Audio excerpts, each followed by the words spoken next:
أعوذ بالله من الشيطان الرجيم. بسم الله الرحمن الرحيم. إنا أعطيناك الكوثر فصل لربك وانحر إن شانئك هو الأبتر. صدق الله العظيم. الحمد لله رب العالمين، والصلاة والسلام على سيد المرسلين وعلى آله وأصحابه أجمعين، أما بعد.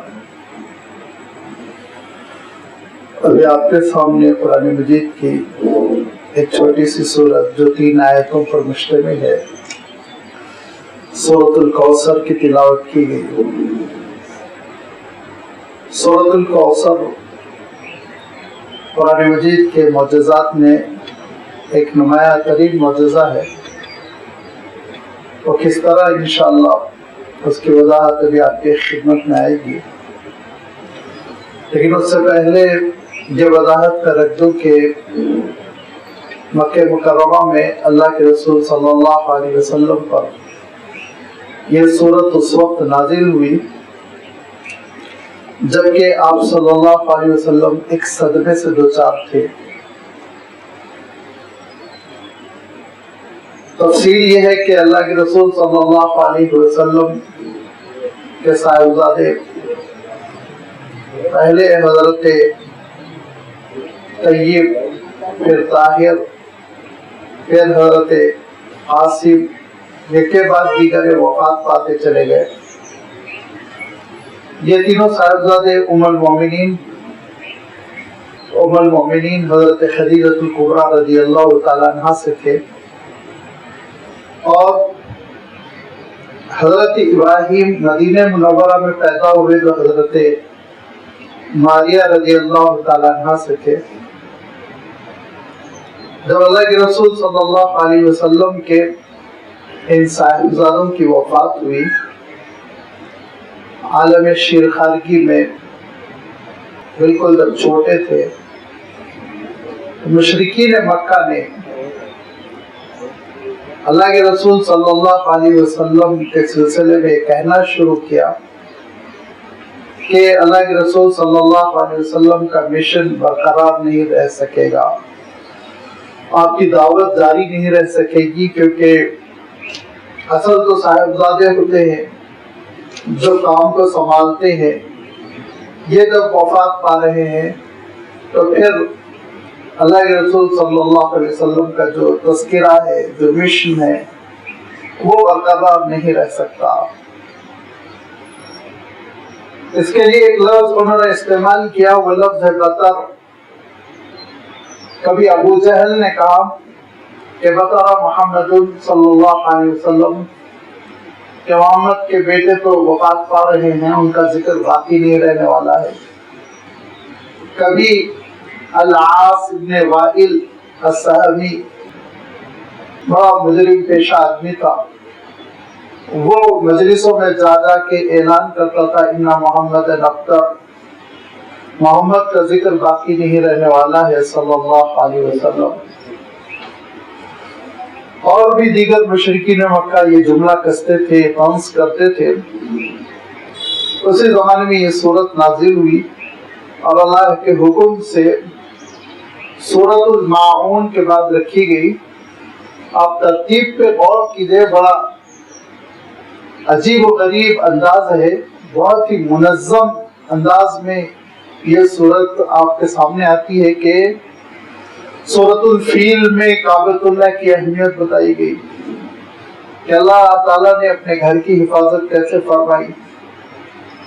حاتمانوں کا لشکر آیا لیکن ناکام لوٹا، بلکہ تباہ و برباد ہو گیا.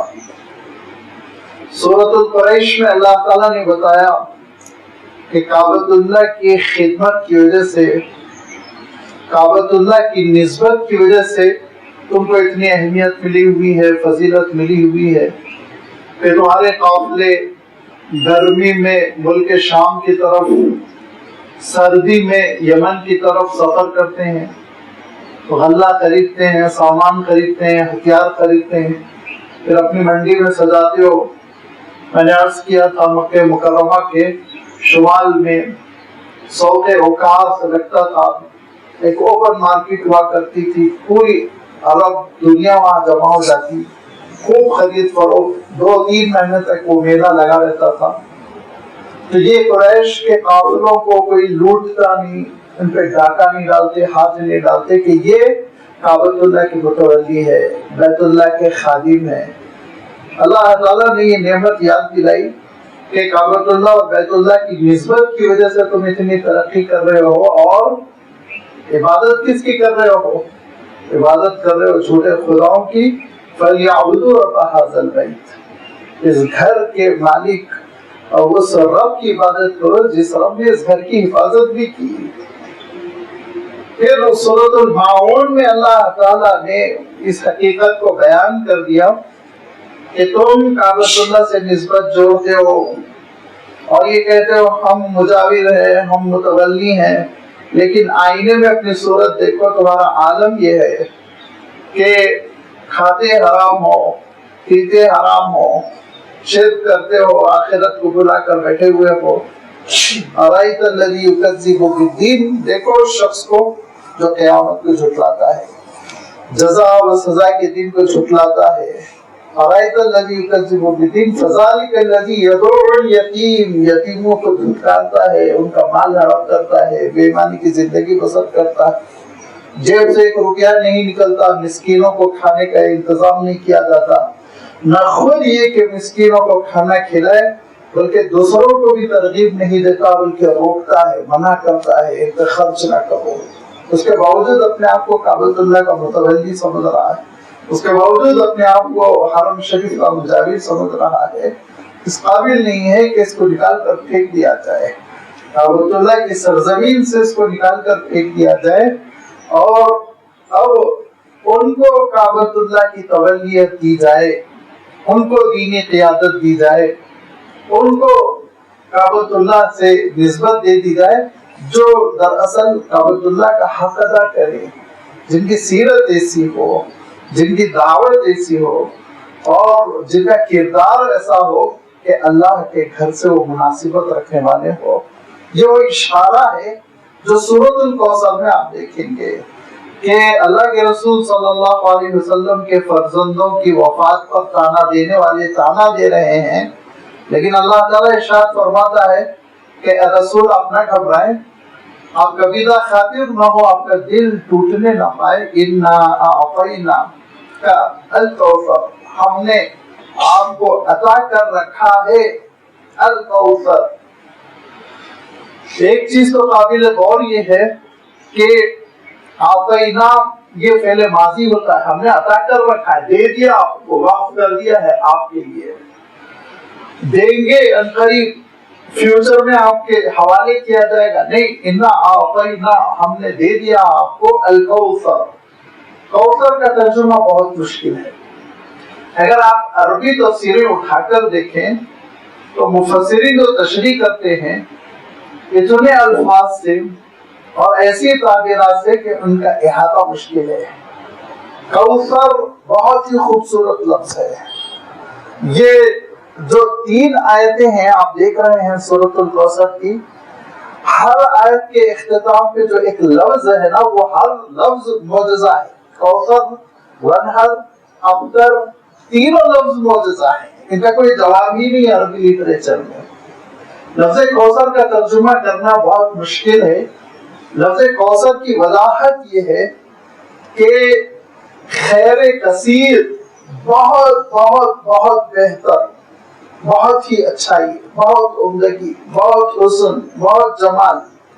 کس طرح آپ ترجمہ کریں گے یہ سمجھ میں نہیں آتا کہ خیر کثیر، کوثر روٹ ورڈ تو وہی ہے، کاف تا رے، جس کو ہم کثیر کہتے ہیں، کثرت کہتے ہیں، بکثرت کہتے ہیں، اردو میں بھی یہ لفظ استعمال کرتے ہیں، لیکن یہ جو فعال کا وزن ہے، یہ جو پیٹرن ہے ورڈ کا، اس میں جو حسن ہے کہ اس وزن کے 3 یا 4 ہی عربی میں لفظ آتے ہیں، اور ان میں سب سے زیادہ جامع لفظ یہ الکوثر ہی ہے۔ اب یہ خیر کثیر، کثیر کثیر مقدار میں خیر، بھلائی، برکت، نیک نامی، یہ جو ہے کس شکل میں اللہ کے رسول نے اللہ تعالیٰ نے اپنے رسول کو عطا کی، کس شکل میں اللہ تعالیٰ نے یہ خیر کثیر اپنے رسول کو عطا کیا، اس کی تفسیر کرتے ہوئے بڑے بڑے اکابر صحابہ، اکابر مفسرین فرماتے ہیں کہ قرآن مجید یہ خیر کا سورس ہے، اس سے بڑھ کر خیر کیا ہوگا، لہذا قرآن مجید بھی اس میں آ گیا۔ کہا اللہ کے رسول صلی اللہ علیہ وسلم کی امت سب سے بڑی امت ہوگی قیامت کے دن۔ اللہ کے رسول صلی اللہ علیہ وسلم ارشاد فرماتے ہیں کہ مجھے امتیں بتلائی گئی تو میں نے دیکھا کہ کوئی نبی ہے، ان کے ساتھ 5-6 لوگ ہیں، کسی نبی کے ساتھ 40-50، کسی نبی کے ساتھ 200-400۔ پھر اچانک ایک امت دکھائی گئی تو میں نے دیکھا کہ یہاں سے وہاں تک ایک بھیڑ ہے، بڑا مجمع ہے، تو میں یہ سمجھا یہ میری امت ہے۔ میں نے جبرائیل امین سے کہا یہ میری امت ہے، حضرت جبرائیل نے کہا نہیں، یہ تو سیدنا موسیٰ علیہ الصلوۃ والتسلیم کی امت ہے۔ آپ افق کی جانب دیکھیے، حد نگاہ سروں کا سمندر تھا جس کا کوئی احاطہ نہیں کیا جا سکتا، فرمایا یہ آپ کی امت ہے۔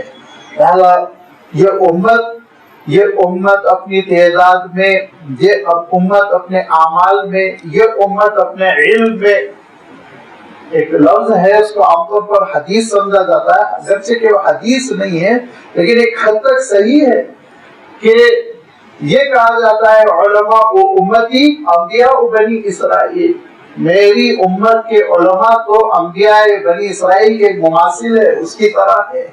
تو یہ حدیث شریف نہیں ہے، لیکن اگر آپ تاریخ اٹھا کر دیں گے تو اس امت کے علماء ایسے علماء، کسی نے 600 کتابیں لکھی، کسی نے 650 کتابیں لکھی، کسی نے 500 کتابیں لکھی، کیسے لکھ دیا آپ سوچ نہیں سکتے۔ ہر کتاب منفرد، ہر کتاب اہم، اور اعمال کے اعتبار سے، علم کے اعتبار سے، ہر اعتبار سے یہ امت بہت ممتاز ہے۔ لہذا الکوثر، یہ امت کثیر، یہ بھی تشریح کی گئی۔ الکوثر کی تشریح یہ بھی کی گئی کہ اللہ کے رسول صلی اللہ علیہ وسلم کی شہرت، بلند ذکر جو ہر اذانوں میں بلند ہوتا ہے، یہ تذکرہ جس کو اللہ تعالیٰ نے خود سورۃ الشرح میں ارشاد فرمایا وَرَفَعْنَا لَكَ ذِكْرَكَ، ذکر کی بلندی، اللہ کے رسول صلی اللہ علیہ وسلم کے ذکر کی بلندی کے نام آتے ہی درود شریف، یہ بھی خیر کثیر میں ہے۔ خیر کثیر میں یہ بھی کہا گیا مکہ مکرمہ جو فتح ہوا آپ صلی اللہ علیہ وسلم سے سن 8 ہجری میں، رمضان المبارک میں آپ صلی اللہ علیہ وسلم نے مکہ مکرمہ فتح کر لیا، کعبۃ اللہ کی تولیت مل گئی، مکہ مکرمہ کا کنٹرول مل گیا، یہ بھی خیر کثیر ہے۔ حرم شریف سورس ہے خیر کثیر کا، برکتوں کا، رحمتوں کا، دعاؤں کی قبولیت کا، اور حرم شریف کی تولیت، نگرانی اور حرم شریف کی خدمت، یہ اللہ کے رسول صلی اللہ علیہ وسلم اور آپ صلی اللہ علیہ وسلم کے توسط سے اس امت کو اللہ تعالیٰ نے عطا فرمایا، یہ بھی خیر کثیر ہے۔ لیکن خود اللہ کے رسول صلی اللہ علیہ وسلم نے اس کی جو تشریح فرمائی الکوثر کی، وہ یہ کہ ایک مرتبہ اللہ کے رسول صلی اللہ علیہ وسلم صحابہ کے درمیان بیٹھے ہوئے تھے اور اللہ کے رسول صلی اللہ علیہ وسلم نے ایسے سر جھکا لیا جیسے کہ نیند آ گئی ہو۔ چند ہی لمحوں کے بعد آپ صلی اللہ علیہ وسلم مسکراتے ہوئے صحابہ کو دیکھنے لگے۔ صحابہ نے پوچھا اللہ کے رسول کیا سبب ہے کہ آپ نے کچھ دیر کے لیے آنکھیں بند کی پھر آپ مسکرا رہے ہیں؟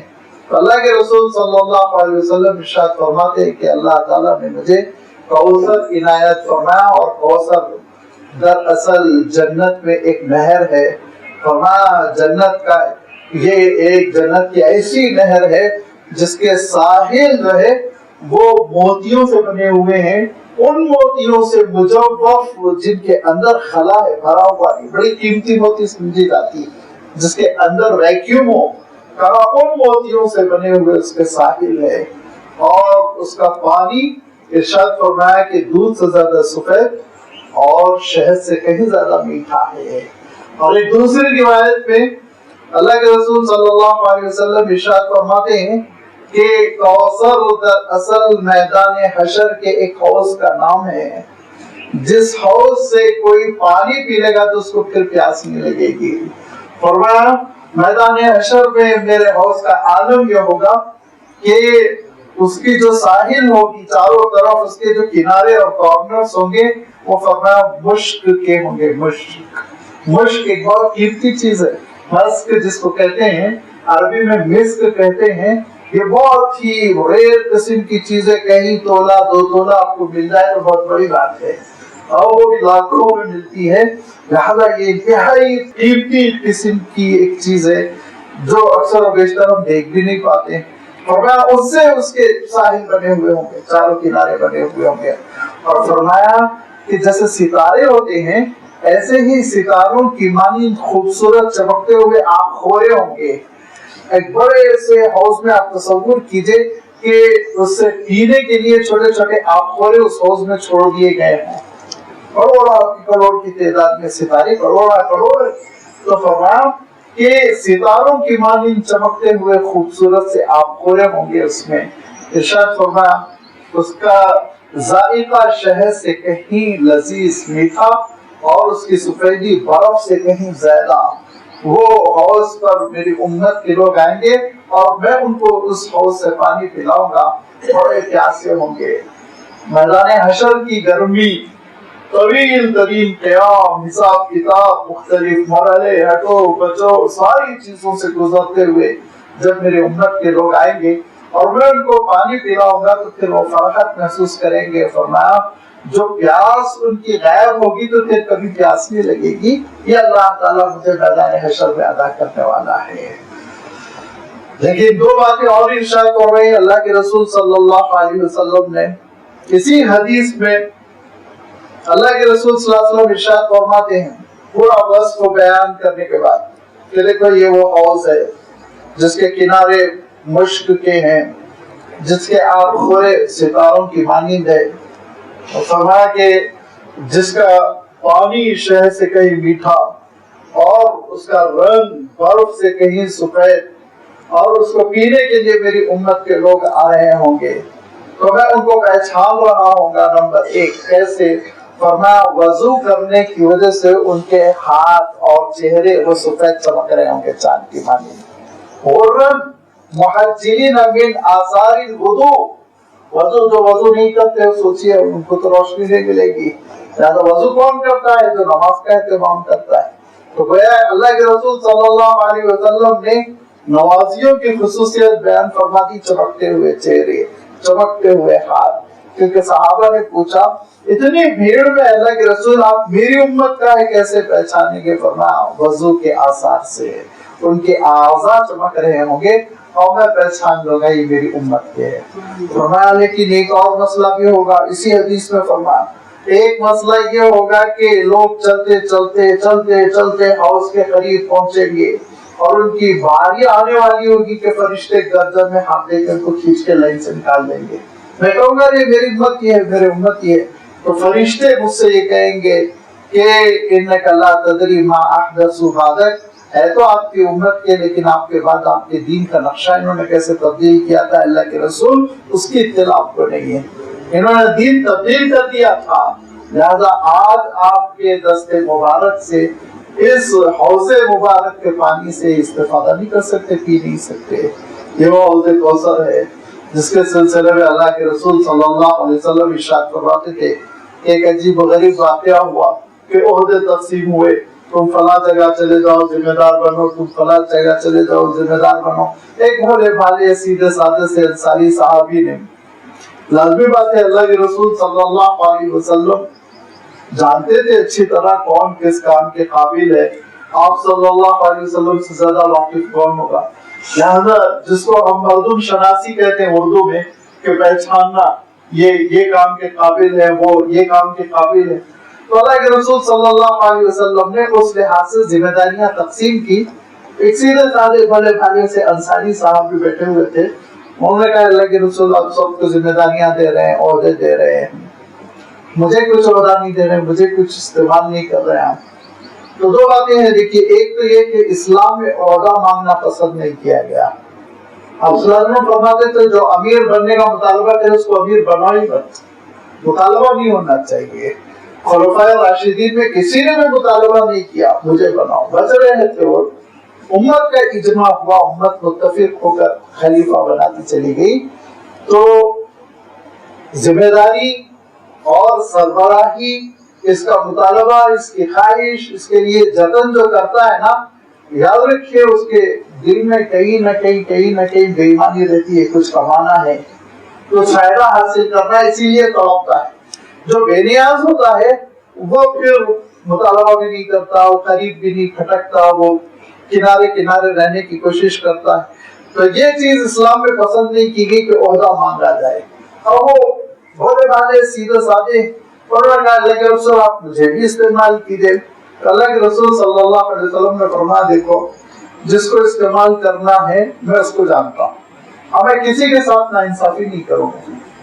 میں کسی کے ساتھ ناانصافی نہیں کروں گا کہ اس کے اندر صلاحیت ہے اور پھر بھی اس کو نظر انداز کر دو. مجھ سے اس کا اندیشہ نہ رکھو، تم یہ خوف تم نہ رکھو. جس میں جو صلاحیت ہے میں اس کے لحاظ سے اس کو ذمہ داری دوں گا. ہاں میرے بعد جو ہے نا ترجیحات ہو جائیں گی. میرے بعد خاندان قبیلے کی بنیاد پر، ملک کی بنیاد پر، دوستی کی بنیاد پر عہدے تقسیم ہوں گے. میرے بعد تم دیکھو گے ترجیحات، لوگ جو ہے ترجیح دیں گے اور نااہلوں کو عہدوں پر بٹھا دیا جائے گا. اہل قابل جو ہوں گے ان کو نظر انداز کر دیا جائے گا. تو صحابہ نے پوچھا اللہ کے رسول اس وقت ہم کیا کریں؟ ہم کیا کریں؟ اپنے عہدے کے لیے، اپنے کام کے لیے، اپنے ٹیلنٹ کے لیے لڑیں، اپنے رائٹس کے لیے. موجودہ دور میں تو بہت اچھی بات ہے اپنے رائٹس کے لیے لڑنا. میں بھی نہیں روک رہا ہوں، آپ کہیں گے ورنہ روک دیا ترقی نہیں کرے. لیکن صحابہ کو اللہ کے رسول صلی اللہ علیہ وسلم نے جو بات ارشاد فرمائی وہ بہت ہی قابل سماعت ہے. میرے اور آپ کے لیے سامان تسلی ہے. ہر فرد اس دنیا کی زندگی میں دیکھتا ہے ترجیحات ہوتے ہیں. ملازمتوں میں دیکھیں گے کہ پروموشن میں ترجیحات ہے. آج کل کاسٹ کاٹ تو اتنا کھیلا جاتا ہے، وہ آپ خود اس کے شاہد ہیں. خاندانوں میں آپ دیکھیں گے ترجیحات ہے کہ کسی کو کسی پہ ترجیح دی جاتی ہے. کسی کو کوئی مالدار ہے تو اس کو دعوت دی جا رہی، غریب بھائی کو نظر انداز کیا جا رہا ہے. یہ ساری چیزیں خاندانوں میں ہوتی ہیں، عہدوں میں ہوتی ہے، تجارت میں ہوتی ہے، عطیے میں، تحفوں میں، ساری چیزوں میں انسان دل محسوس کے رہ جاتا ہے، دل ٹوٹ جاتا ہے کہ مجھے یہ چیز ملنی چاہیے تھی لیکن مجھے نظر انداز کر دیا گیا. تو ٹوٹے ہوئے دلوں کے لیے اللہ کے رسول صلی اللہ علیہ وسلم نے جو میسج دیا، جو پیغام دیا وہ بہت قابل غور ہے. ارشاد فرمایا دیکھو میرے ساتھیوں صبر کرنا، تم خاموشی کے ساتھ صبر کرنا یہاں تک کہ تمہاری ملاقات مجھ سے حوض کوثر پر ہو جائے. جب حوض کوثر پر ہو جائے گی اور میں تمہاری ضیافت کر جاؤں گا تو اس کے بعد جو تمہارے دل کو خوشی نصیب ہوگی نا وہ سارے دنیا کے صدموں کو دھو دے گی. سارے دنیا کے صدمے کافور ہو جائیں گے، ختم ہو جائیں گے. اس وقت تک انتظار کرنا جب تک کہ میری تمہاری ملاقات حوض کوثر پر ہو جائے. اتنی بڑی بشارت اللہ کے رسول صلی اللہ علیہ وسلم دی ناانصافیوں کے سلسلے میں، ترجیحات کے سلسلے میں، کہ ساری ناانصافیوں کا غم دھل جائے گا انشاءاللہ اس وقت جب کہ آقا نامدار سے حوض کوثر پر ملاقات ہوگی.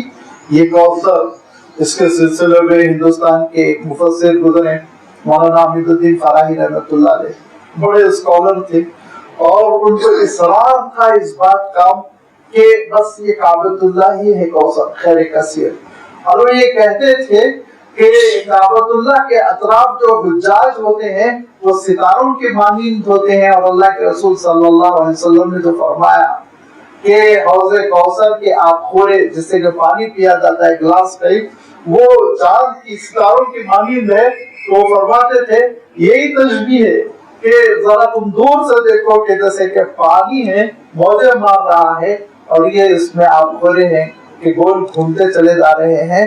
کعبے کو خیر کثیر کہتے ہوئے یہ کہتے تھے کہ جب تک کہ کعبۃ اللہ گلوب میں ہے، گلوب باقی ہے، جب گلوب میں سے کعبۃ اللہ اٹھا لیا جائے گا تو گلوب بھی ختم ہو جائے گا. یہ اصل خیر ہے. لہٰذا وہ ایک رائے ہے، اچھی رائے ہے، اپنا اپنا جذبہ ہے. میں نے عرض کیا نا کہ مفسرین نے اتنی تشریحات کی کہ ہم ان کا احاطہ نہیں کر سکتے. یہ لفظ اتنا خوبصورت ہے کوثر، ہر بھلی چیز پر صادق آ جاتا ہے، ہر پیاری چیز پر صادق آ جاتا ہے. اور کہنے والوں نے تو صحابہ بھی مراد دیا، امہات المومنین مراد دیے گئے، حضرت حسنین مراد دیے گئے. ہر بھلی چیز اس میں آگے، اِنَّا أَعْطَيْنَاكَ الْكَوْثَرَ، سب کو سمٹا ہوا ہے یہ لفظ. ہر خیر جس میں کثرت ہے، بہت اونچے درجے کا خیر ہے، وہ اس لفظ میں شامل ہو جاتا ہے.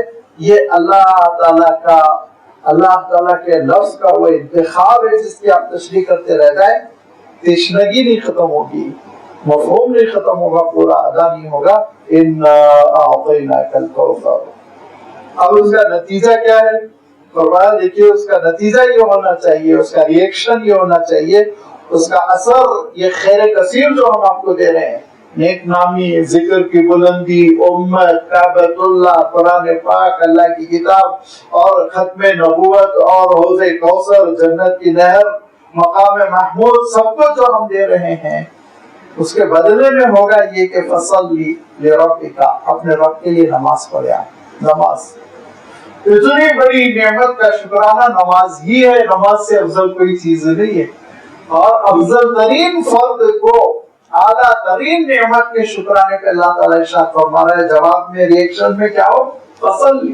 تو آپ اللہ کے رسول نماز پڑھیں کس کے لیے؟ لربک، اپنے رب کے لیے، خلوص کے لیے. پچھلی صورت میں گزر گیا ہے کہ عالم یہ ہے بہت سارے لوگ نماز تو پڑھتے ہیں لیکن فویل للمصلین الذین هم فی صلاتهم ساہون الذین هم عن صلاتهم ساہون الذین هم یراؤون. دکھاوے کے لیے، فرمایا دکھاوے کی نہیں، فصل لربک، رب کے لیے، مولا کے لیے، اللہ کے لیے، اللہ کی خوشنودی کے لیے نماز کا اہتمام ہے. یہ نماز ہمارے بدن کی عبادت ہے، اس میں جسم ہمارا لگتا ہے، قیام کرتے ہیں، رکوع کرتے ہیں، سجود کرتے ہیں، قاعدہ ہوتا ہے، جسم مصروف ہوتا ہے، بدنی عبادت ہے. اور ارشاد فرمایا وانحر، اور آپ قربانی دے. اصل نحر کہتے ہیں، نحر اس حصے کو کہتے ہیں جس کو آپ حلق چاہیں تو کہہ لیں. حلق کے نیچے کا وہ حصہ جو نرم ہوتا ہے اور جہاں قریب سے شہرت گزرتی ہے اس کو نحر کہتے ہیں. اونٹ کی جو قربانی ہوتی ہے، اونٹ کو لٹا کر اس کو ویسے نہیں ذبح کیا جاتا جیسے ہم بکرا ذبح کرتے ہیں.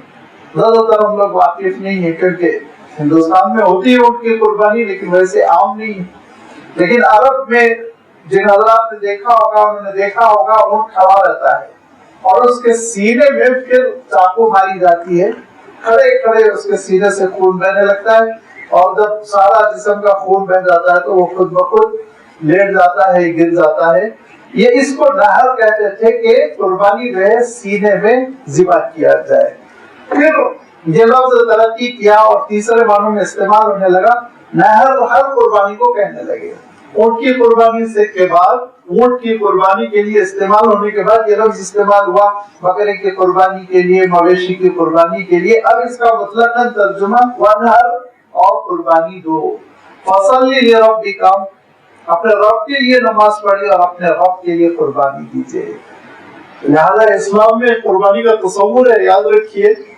ابھی تو ذرا وقت ہے، رمضان کے بعد 1-2 مہینے کے بعد بقرعید جب آنے لگے گی تو لوگوں کا مسئلہ شروع ہو جائے گا. بعض سو کالڈ انٹلیکچوئل وہ ذرا بولنے لگیں گے قربانی کیوں، غریب کی شادی کرا دیجیے، قربانی کیوں، کسی غریب کی تعلیم پہ پیسے دے دیجیے، قربانی کیوں. یاد رکھیے ہر عبادت کی اپنی ایک شان ہے. وہ عبادت چھوڑ کر چاہے حج ہو، روزہ ہو، عمرہ ہو، قربانی ہو، نماز ہو، ہر ایک کی اپنی ایک انفرادیت ہے، ایک یونیک قسم کی اس کی اہمیت ہے. لہذا ایک عبادت کو ترک کر کر چھوڑ کر دوسری عبادت اختیار کر لی جائے، یہ اسلام میں پسند نہیں کیا گیا. اسلام میں بیلنسڈ ہے، توازن. سال میں ایک قربانی پیش کرنا ہے، سنت ابراہیمی ہے. اور اللہ کے رسول صلی اللہ علیہ وسلم کو خاص طور پر حکم ہوا کہ آپ اپنے رب کے لیے نماز ادا کریں اور قربانی دیں. تو اس سے پتا چلا کہ شکرانے کی ایک اچھی شکل ہے قربانی.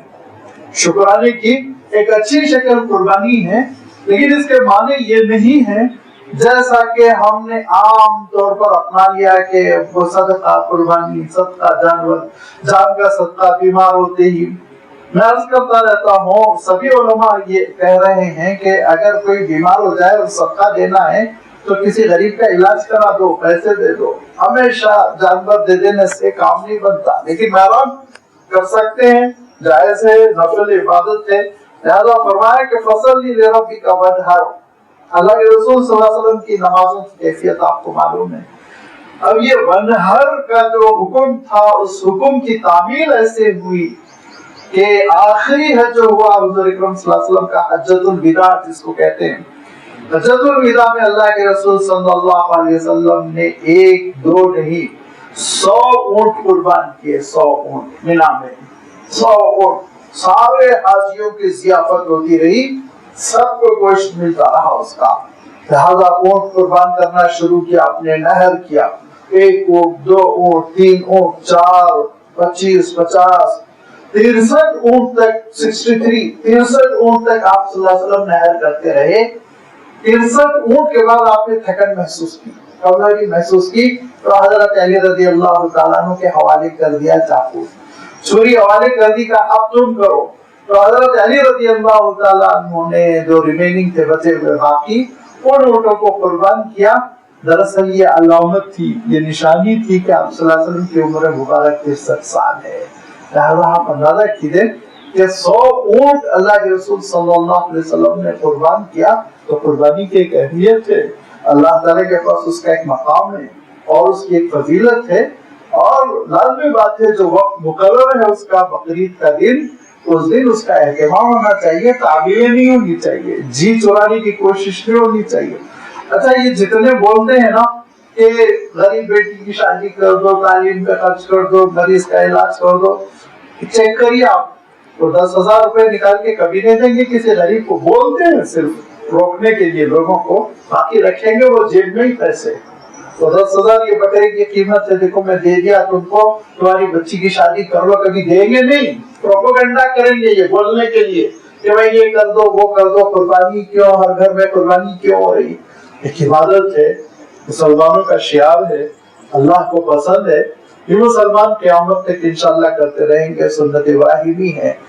اور ایک چیز علماء نے یہاں اس آیت کی تشریح میں لکھی، فصل لربک وانحر، پہلے نماز فصل لربک وانحر، پھر قربانی۔ بقرعید کے دن کوئی صاحب نماز پڑھے بغیر قربانی کر گئے تو آپ صلی اللہ علیہ وسلم ارشاد فرماتے ہیں گوشت حلال کر لیا، گوشت کھا لو، ثواب نہیں ملا، ثواب نہیں ملے گا، فرمایا ثواب کے لیے شرط ہے پہلے نماز پڑھو عید کی، پھر قربانی کرو، یہ ترتیب ہے، فصل لربک، پہلے نماز، وانحر، پھر قربانی۔ لہذا یہ بھی علماء نے اسی آیت سے استعمال کیا، آپ صلی اللہ علیہ وسلم نے وضاحت کے ساتھ بات ارشاد فرما دی۔ یہ اللہ تعالیٰ ارشاد فرماتا ہے کہ ہم نے آپ کو خیر کثیر دیا ہے، اور یہ خیر کثیر کا نتیجہ ہونا چاہیے، یہ بھی دیکھیے فا اللہ تعالیٰ نے لگایا، فصلی، تو ایسا کریے آپ، اللہ کے لیے نماز پڑھیے اور قربانی کیجیے۔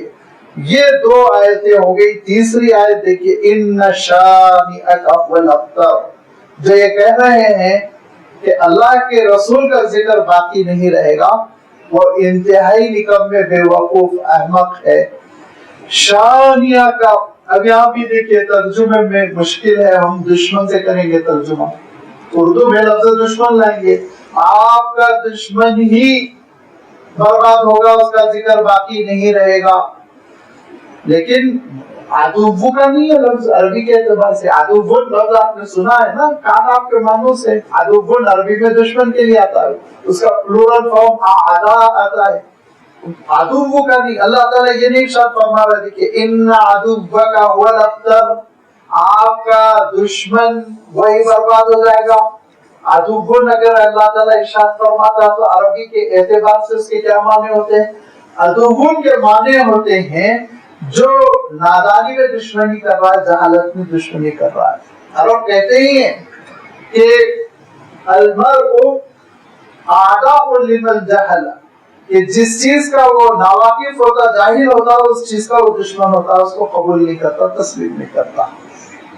یہاں شانیہ کا فرما رہا، جہالت کی بنیاد پر دشمنی نہیں، شانی اس کو کہتے ہیں جو جان بوجھ کے دل میں بغض رکھتا ہے، سمجھ رہا ہے مقام کیا ہے، سمجھ رہا ہے یہ سچے ہیں، سمجھ رہا ہے یہ نیک ہے، سمجھ رہا میں جھوٹا ہوں، اس کے باوجود بغض پالتا ہے، دشمنی پالتا ہے، نفرت پالتا ہے، اس کو کہتے ہیں شانی. یہ اس میں فاعل ہے شانی. دوسری جگہ بھی یہ لفظ آیا ہے لا یجرمنکم شنآن قوم علی الا تعدلوا، کسی قوم سے نفرت تم کو عدل سے نہ روکے. ہرگز نہیں. نفرت ہے الگ بات ہے، نکال کے پھینکو، عدل کرو، انصاف کرو. وہاں بھی آیا.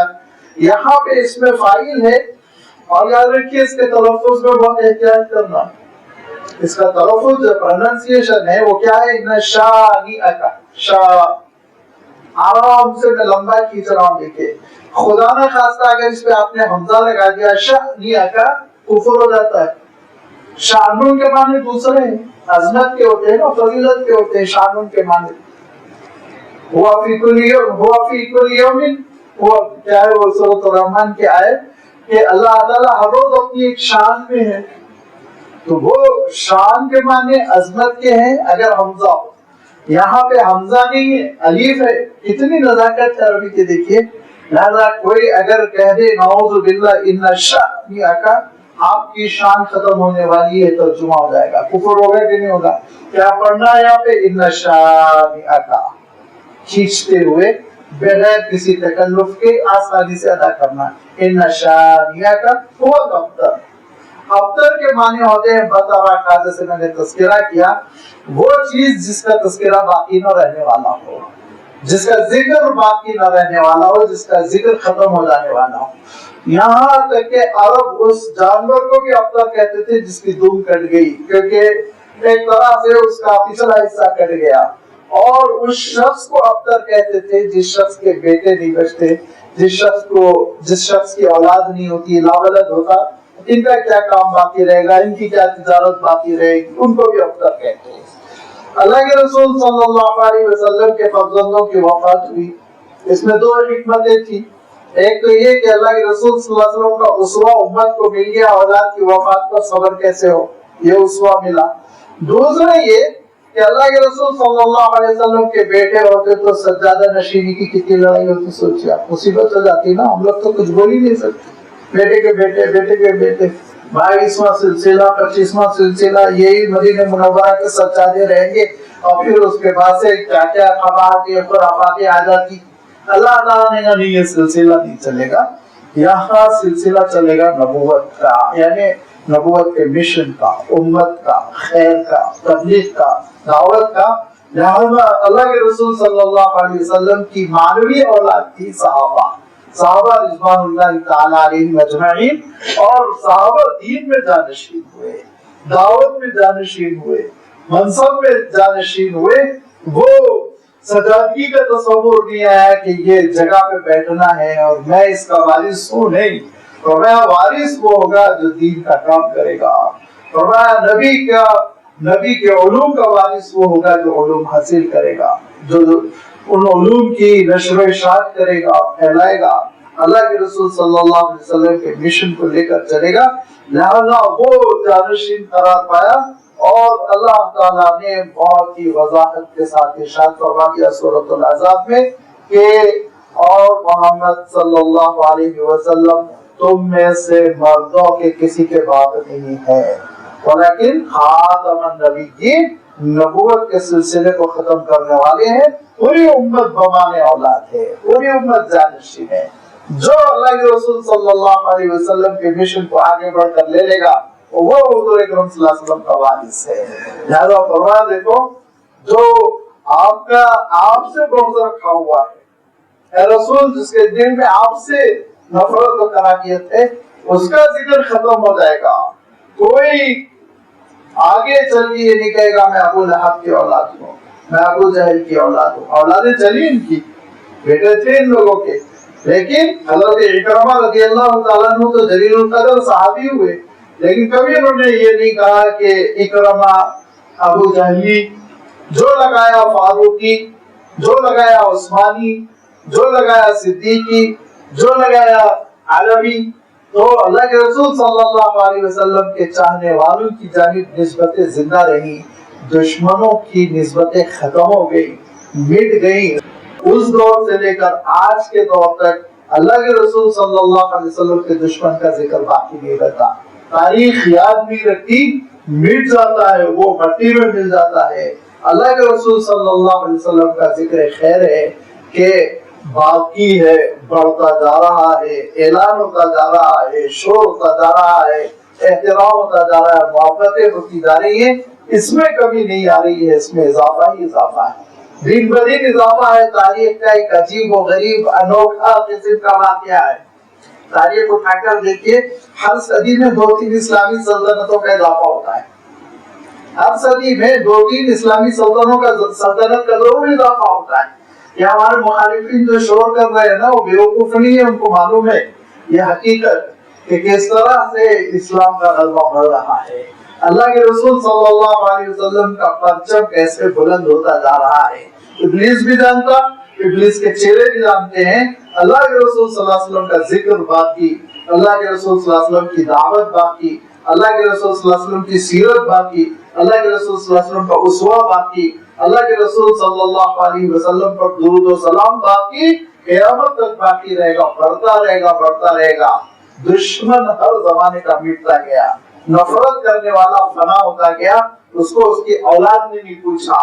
کسی کے عالم یہ ہوا کہ وہ مر گیا تو اس کے اوپر مٹی ڈالنا اس کی اولاد نے گوارا نہیں کیا، مزدوروں کو لگایا کہ جا کے باپ کی لاش پہ میت ہے، ریتی بھر دو، اس کو چھپا دو، زمین میں دبا دو۔ یہ حشر ہوا اللہ کے رسول صلی اللہ علیہ وسلم کے دشمنوں کا۔ ابو جہل کا کیا حشر ہوا، ابو لہب کا کیا حشر ہوا، عتبہ کا کیا ہوا، شیبہ کا کیا ہوا، تاریخ اٹھا کر دیکھیے۔ فرمایا ان شانئک، اے رسول آج آپ کو یہ طنز کر رہے ہیں اور آر دلا رہے ہیں کہ آپ کا ذکر باقی نہیں رہے گا، لیکن یاد رکھیے آپ کے دشمن کا ذکر باقی نہیں رہے گا، آپ کا ذکر تو باقی رہے گا۔ اور ایک بات یہ ہوگی کہ جب اللہ کے رسول صلی اللہ علیہ وسلم نے ہجرت فرمانی، مدینہ منورہ تشریف لے گئے، تو مدینہ منورہ تشریف لے جانے کے بعد سے حالات بدلتے گئے۔ آپ جانتے ہیں جنگ بدر ہوئی، پھر جنگ احد ہوئی، پھر اس کے بعد پھر ایک بدر کی جنگ ہوئی، لیکن چونکہ لڑائی نہیں ہوئی تھی، دشمن بھاگ گیا تھا بدر کے مقام سے، اسی لیے اتنی مشہور نہیں۔ 5ویں ہجری میں، ہجرت کے 5ویں سال خندق کی جنگ ہوئی۔ خندق کی جنگ کے بیک گراؤنڈ میں کعب ابن اشرف جو یہودیوں کا سردار تھا، مدینہ منورہ سے مکہ مکرمہ گیا اور اس نے دعوت دی کہ دیکھو یہ لوگ ترقی کرتے جا رہے ہیں، تم آؤ، ہم بھی تمہارا ساتھ دیں گے، اس پودے کو اکھاڑ کے پھینک دو، ختم کر دو اسلام کو، رہنے نہ دو محمد کو، ان کے ساتھیوں کو، آ جاؤ آخری فائنل جنگ کریں گے، ہم تمہارے ساتھ ہیں۔ جب یہ دعوت دینے گیا تو مشرکین مکہ ذرا حیران تھے کہ یہ اہل کتاب ہے اور یہ ہم لوگ کیسے ہم کو دعوت دے رہا ہے۔ تو ان لوگوں نے، مکے کے لوگوں نے کہا کہ اچھا یہ بتاؤ ہم افضل ہیں یا محمد صلی اللہ علیہ وسلم، ہم دونوں میں تم کس کو ترجیح دیتے ہو، بیٹر کس کو سمجھتے ہو؟ وہ مخبصے میں پھنسا۔ توحید کی دعوت تو مشترک تھی، نبیوں کا تذکرہ تو مشترک تھا، بہت سی چیزیں مشترک تھی، اور اس کو یہ کہنا چاہیے تھا کہ بہتر تو صحابہ ہیں، لیکن اس میں سوچ سوچ کے بہترہ بدلا اور بے ایمانی کے ساتھ کہنے میں تم لوگ افضل ہو، تم لوگ افضل ہو، تم لوگ بہتر ہو۔ جب اس نے یہ جواب دیا تو مشرکین مکہ اچھل پڑے، خوش ہو گئے۔ خوش ہونے کے بعد انہوں نے کہا کہ واقعہ یہ ہے کہ ہم اس لیے بہتر ہے کہ کعبۃ اللہ کی خدمت ہمارے حوالے، زمزم ہمارے حوالے، سدانہ ہمارے پاس، سقایا ہمارے پاس، اور یہ عمارت المسجد الحرام، سارے منصب ہمارے پاس ہے، تم صحیح کہہ رہے ہو، لہذا تم ہمارے بھائی ہو، تم ہمارے دوست ہو، ہم تمہاری بات پر یقین کرتے ہیں۔ اللہ تعالیٰ ارشاد فرماتا ہے کہ تم نے ان لوگوں کو دیکھا جن کو کتاب دی گئی تھی، لیکن اتنے مکار، سازشی اور اتنے شیطان کے چیلے کہ وہ کافروں کو کہتے ہیں للذین کفروا ہؤلاء اہدی من الذین آمنوا سبیلا، ایمان والوں سے کہیں زیادہ ہدایت یافتہ مشرکوں کو قرار دے رہے ہیں۔ آدمی یہی ہے نا، کس کی ہے دوستی؟ دوستی کس کی ہے؟ اسرائیل سے، ذرا غور کر لیجئے، قرآن مجید کی جو حقیقتیں ہیں ویسی روشن ہے، اور ان حقیقتوں کو جو ہم پا لیتے ہیں تو ایسا لگتا ہے انسانی نفسیات کو اللہ تعالیٰ نے کھول کر بیان کر دیا۔ آج ان مشرکوں سے دوستی ہے جو جتنے انسان اتنے خدا کی وہ پرستش کرتے ہیں، اور دشمنی کن سے ہے جو توحید کی دعوت دیتے، دشمنی کی جن سے ان سے ہے جو حضرت موسیٰ علیہ السلام کا احترام کرتے ہیں، دشمنی ان سے ہے جو حضرت ابراہیم علیہ السلام کے نام لیوا ہے۔ ذرا سوچیے آپ، ہونا تو یہ چاہیے تھا نا کہ ان اسرائیلیوں کو، یہودیوں کو تعلق تو مسلمانوں سے زیادہ ہونا چاہیے تھا مشرکوں کے مقابلے میں، لیکن یہ وہی نفسیات ہے کعب بن اشرف کی جس کا اللہ تعالیٰ نے قرآن پاک میں تذکرہ کیا کہ کافروں سے کہتے، مشرکوں سے کہتے ہیں ہؤلاء اہدی، زیادہ ہدایت یافتہ ہے من الذین آمنوا، ایمان والوں کے مقابلے میں سبیلا، راستے کے اعتبار سے، دین کے اعتبار سے۔ اس موقع پر مشرکین مکہ نے بغلے بجا کر کہا، جب کعب ابن اشرف نے ان کو افضل قرار دے کر آؤ مدینے پہ حملہ کرنے کے لیے کہا، تو اس وقت ان لوگوں نے کہا کہ جو کعبے سے کٹ گیا تو اس کا ذکر ختم ہو گیا، وہ ابتر ہے، ختم ہونے والا ہے، باقی نہیں رہنے والا ہے۔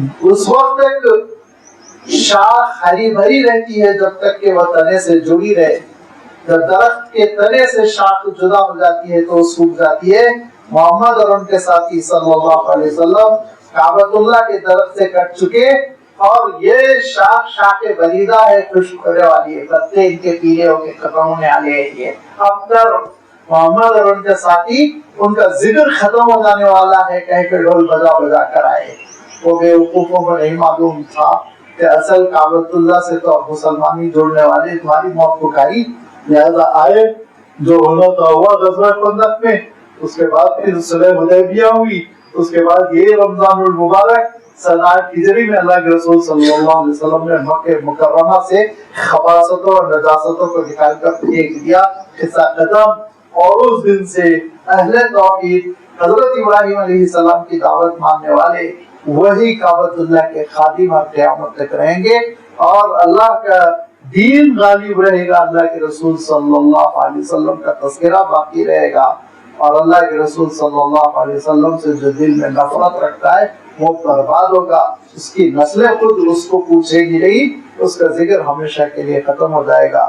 وآخر دعوانا ان الحمد للہ رب العالمین۔